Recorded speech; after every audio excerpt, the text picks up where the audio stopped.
Ano tawag niyo po sa followers? Wala. Sanlibutan.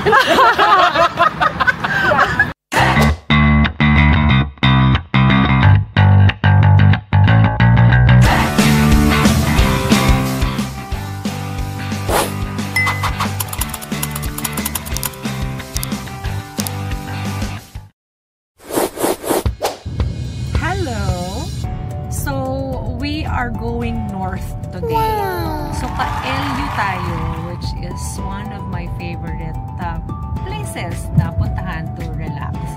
So ang ating biyahe will take 4 hours and 27 minutes. Yan. Wala Mandaluyong papuntang La Union. Let's go!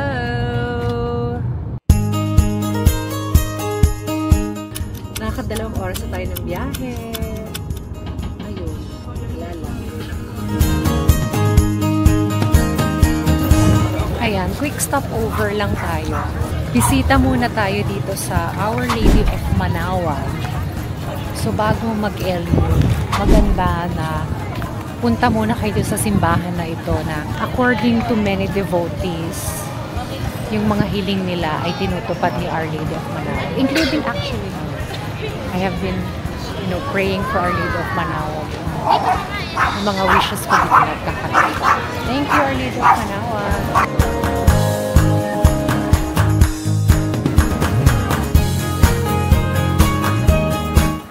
Ito yung maganda.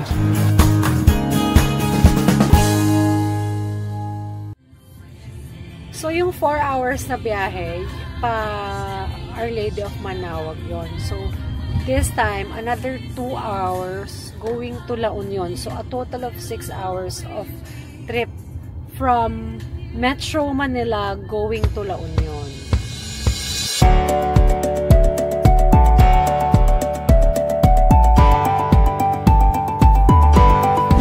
We're in LU. Ay, ulit. Kasi nakaganto.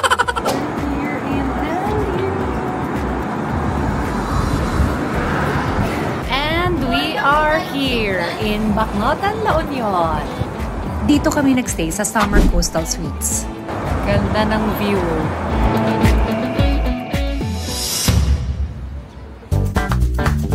After ng mahabang biyahe, syempre gutom is real. We ordered yung pizza na sa pugon niluto. Ang sarap nito. Plus, nachos overload. O diba pwede ng food vlogger? Masarap ha yung nachos, halata. Sige, ikain mo lang yan, girl. Gutom na gutom ang person. Pak! So while we are eating, na-meet namin si Summer, yung owner nung pinagstaya namin. Tapos nakakatuwa, in-approach niya kami at binigyan niya kami ng cashew fruit. Kala namin bell pepper. Paano to naging kasoy? First time ko makakita nitong cashew fruit. Amazing! After a chill lakad by the beach, we ended our day 1 with a satisfying dinner at Cahel Resort. The vibes, immaculate. The food, sobrang sulit. Perfect day to wrap up our day 1 of our Bacnotan La Union getaway.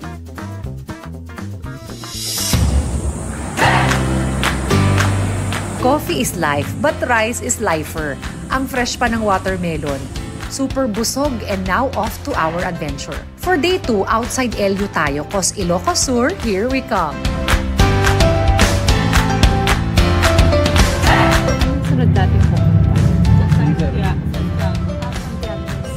And now we are in Santiago, Ilocos Sur really quick.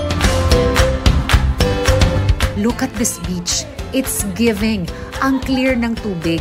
Tipong inaaya akong lumangoy, kaso nga lang, wala kaming dalang pan-swimming. Ang sarap ng hangin. Medyo Boracay feels dito ah. Ano tawag niyo po sa followers? Wala. Sanlibutan. Gusto niyo ba yun? Sanlibutan. Ang saya kasama ng mga to. So ano, Team Sanlibutan? Kain ulit tayo. Let's get our seafood fix this time. Seafood overload, syempre, the Ilocano way. Ah, hindi to seaweed. Opo, seaweed. Arosit. Ah, arosit. Busog na busog ang mga persons. Now off to the next adventure. Sakay na. And now we are in Santa Maria, Ilocos Sur to visit the Santa Maria Church. Ilan? 83 steps. O diba, hiking na rin ng peg going to the church. Worth it naman kasi ang ganda talaga ng simbahan. It is actually designated as a UNESCO World Heritage Site. Puntahan talaga ito ng mga churchgoers at ng mga turista. Malapit na sa vegan yun. Mas magaling. Vegan na tayo. Ang lakas ng trip nila. Hindi talaga sila nagbibiro because we are now here. In vegan. Kasama ko po mga Maria Clara. Pumunta sa Calle Crisostomo. Kung saan nagsimula ang kanilang Brother love story. Vegan. Vegan. So we began na nga our tour in Vigan. Ang bilis lang ng biyahe. Nasa Vigan na nga talaga tayo really quick. Ayan na, Calle Crisol. Kilala ang Calle Crisologo sa mga Spanish architectural structures. Para kang nasa unang panahon. Tapos dekalesa dito ang mga fur songs. Pangalan yung mga kabayo ko si Loverboy. Marami ka din ditong mabibili na mga souvenirs, tapos yung mga cornic, at saka iba't ibang mga pwedeng pampasalubong. After shopping, konting merienda, then back to our trip. Para naman sa mga plantito at plantita, this is the place to be. Do ang hidden garden. Di na kami nakapasok pero sa labas pa lang, magaganda na yung mga bulaklak. Off to our next stop. Eco Park. Ang bantay. Tour pa ng Eco Park.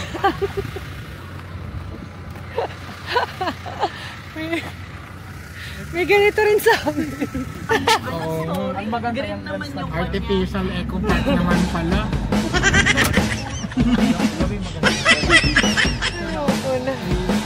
Mali ata kami nang napuntahan na Eco Park. We were expecting more, pero sa susunod na stopover, di naman kami nabigo. Ang ganda ng view sa Ilocos Sur Adventure Zone sa Bantay, Ilocos Sur. Sobrang fun, sa sobrang saya, nagpaikot-ikot tayo for today's video. Boosh!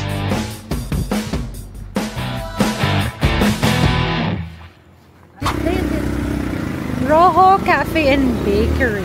Dahil bawal magutom ang Team Sanlibutan, we ended our day 2 with a dinner back in LU. Nag-enjoy kami sa biglaang road trip pa Ilocos. Thanks to our friends na as sweet as this cheesecake. To counter our thirst, magbuko juice tayo. What a fun-filled day 2. This is really one for the books. We are off to another good resto place for breakfast. Let's go!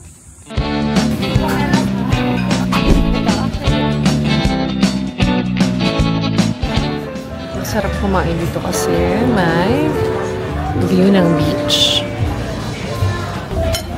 Get the toast. Dip it sa egg.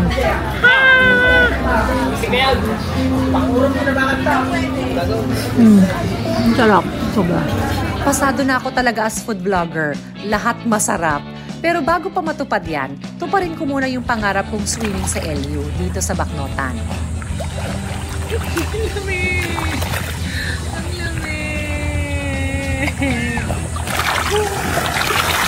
Oh, aura-aura kahit mag-isa.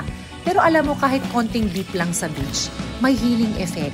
Konting lublob, nare-relax ka na agad afterwards. Therapeutic ba pag nagsama-sama yung malamig na tubig, yung hangin at yung sikat ng araw?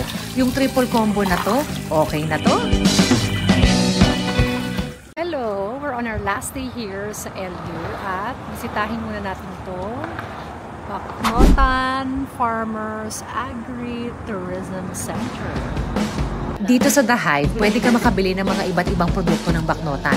Sakto if you want to bring home some souvenirs and pasalubongs. Thank you po. Next naman nating itry yung weaving o paghahabi. Pag nasira lagot ka. In fairness, mahirap siya ha. Bago ka pa makagawa ng isang buong tela, hirap at pagod ang puhunan. Dito sa Bacnotan, the culture of weaving is truly alive. In fact, dito ginagawa yung mga lei na ginagamit nila sa events. Ang galing, di ba? Good job! Ito yung tantrums ng ayaw ng umuwi. Napakainit. And let us end our LU trip with a seafood overload lunch. Ito na yung last kain before we head back home. May gulay. Wow. Salted egg seafood bag for the win! Yum, yum, yum! Minsan talaga yung cliche na life is short, alam mo totoo yun. Kaya if you have time and resources to have a quick vacation, go for it, deserve mo yan. And always remember, God will provide. Yan dapat lagi ang mindset. Again, this is Diane Carrera saying that we only have one life to live, so make sure to make it count. See you on our next vlog.